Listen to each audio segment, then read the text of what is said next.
The silent auction past balance just tells me we'll close at 1:30. That's not the raffle that you're buying tickets for now. To begin our motorcycle class awards, we have motorcycles, but we need results from the winners.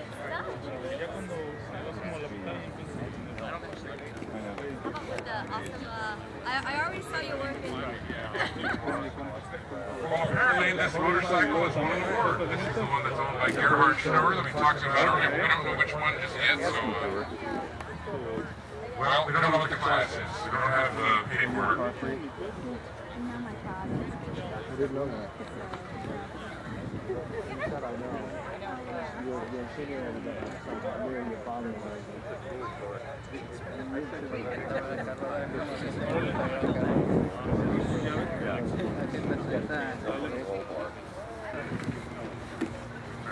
Did you want me to open my car? Next, in second place, the 1952 BMW 67-2 of Phil and Mary Blackburn.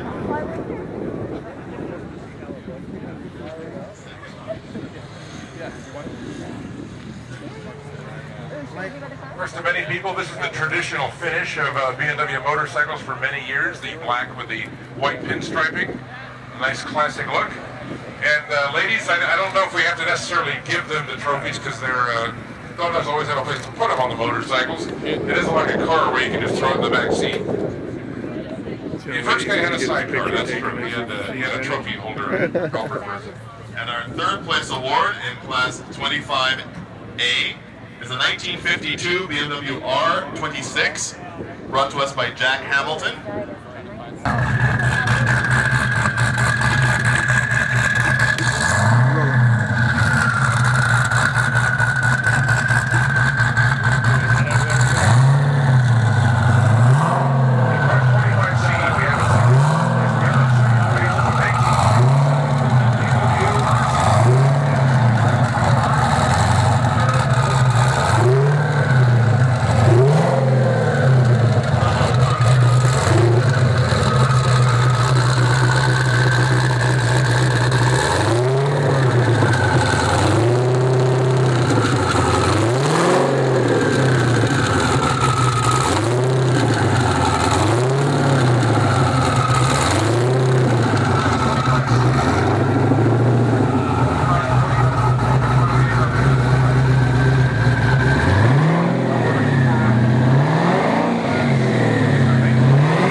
Because you see a lot of black BMW motorcycles. It's great to see this ivory colored one. Let's see. I guess we'll do Bugatti Veyron. Let's see. Lamborghini Aventador. This is a 220-mile-per-hour car. It's named after a bull that was in a famous fight in 1993.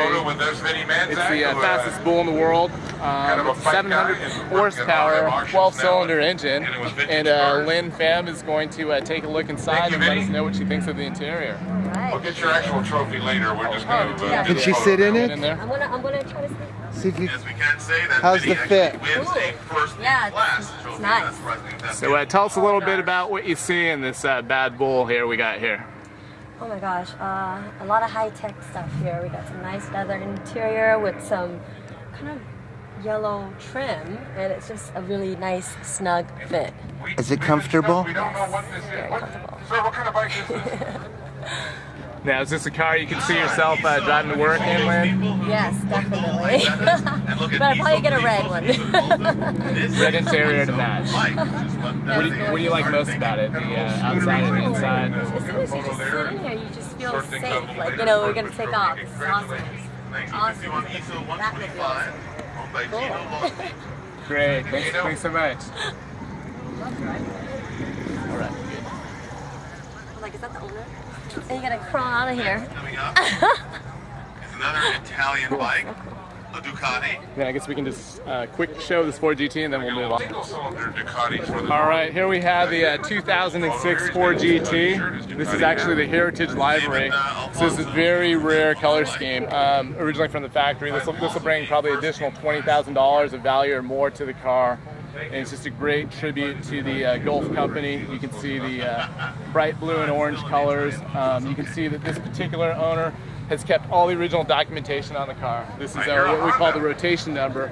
You can look up these numbers and you can find out exactly when this came off the production line at either Saline or at the Ford Motor Company in Dearborn, Michigan. You've got the updated Ford BBS made forged wheels.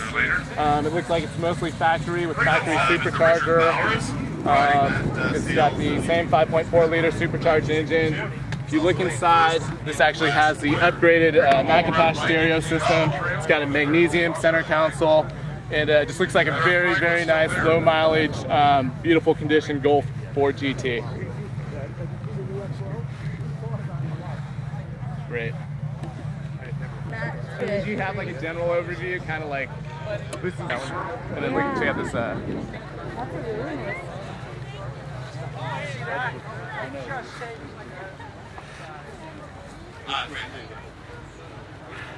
They're all amazing. Jim Caddy here, WorldVideo.tv. Interesting car because what they did. This is the photo of Chicago. I interviewed this gentleman all the way up on the stage, sir. All the way up to the center. Follow him in his waving at Photo of Chicago or Chicago? So we have here is a rare 1993 Vector Roadster, and it's also another hardtop Vector. But a very unusual and unique car to be featured here in the Sport. Said they were made in license, under license in Argentina back in the day. That's very racing. Congratulations. Somebody to see these rare and older vehicles come out. I mean, if you just look at the interior, those seat belts, they're sourced from different places, and you can kind of get an idea of the 1951 Norton ES2, car with a Millinery Blackbird. Classic. 1993. It's like that's, and then like if you look inside, you can see it's got the original GM, like original GM type seatbelt, like an older seatbelt. Gives you a little idea of the vintage day of the car. One of a kind. Yeah, I mean, it's got a GM seatbelt assembly. Speaking of our lovely 9 Ducati. There we go. Wonderfully aerodynamic fairing and tank. This one's really antique.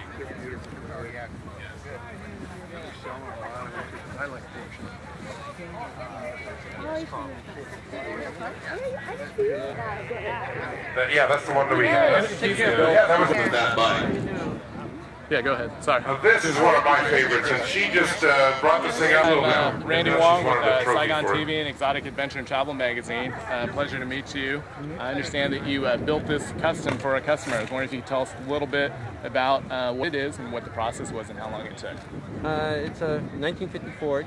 Now, if you didn't feel manly enough riding a pink scooter around, maybe something from Japan. The Honda 750 four-cylinder motorcycle debuting in 1969. This is a 1974 example, and it really put Honda on the map in big displacement motorcycles that could be ridden in touring situations. Can you tell me a little bit about the racing suspension? How's that? And a hell of a color scheme on that bike too, I have to say, Dave. It's adjustable. How does that work? It's an airbag suspension. Yeah. So when it gets ready to go, we just air it up and drive off. Great.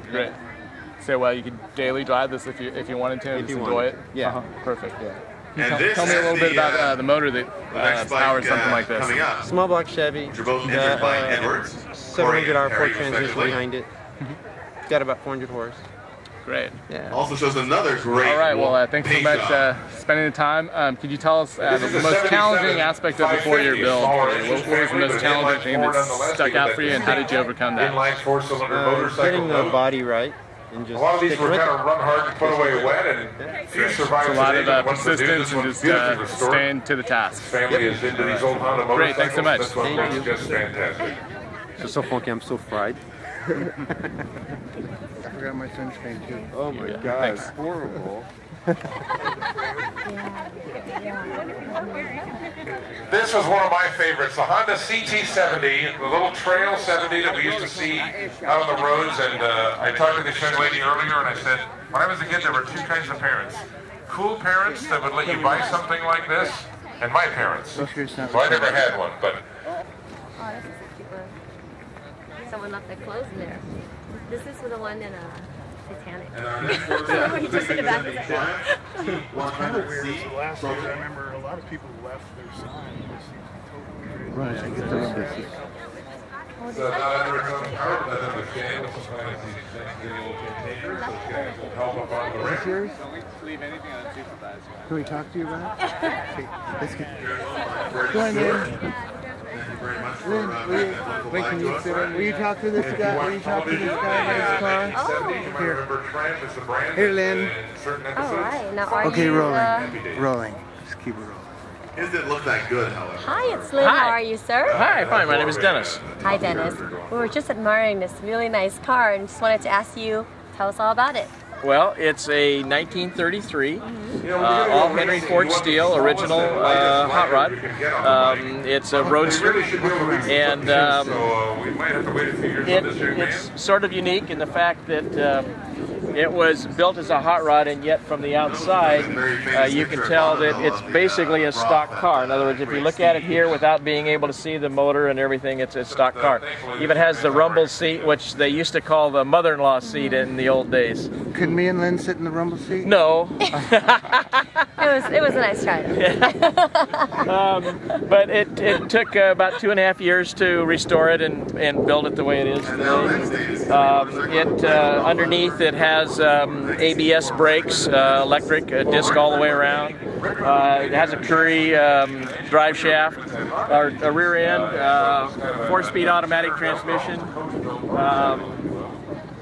It has a Chevrolet ZZ4 crate motor with something that's also rather rare, and that is that it has the Weber carburation, which not very many cars have, because it takes quite an assembly to put them together and make them run right. But it's a beautiful setup. I think it's one of the prettiest engine setups that you can get, which is the Weber carburation.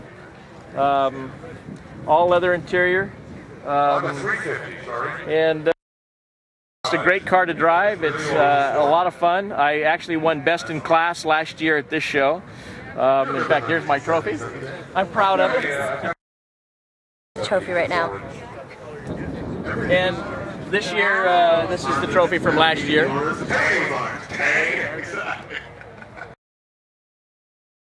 Get this.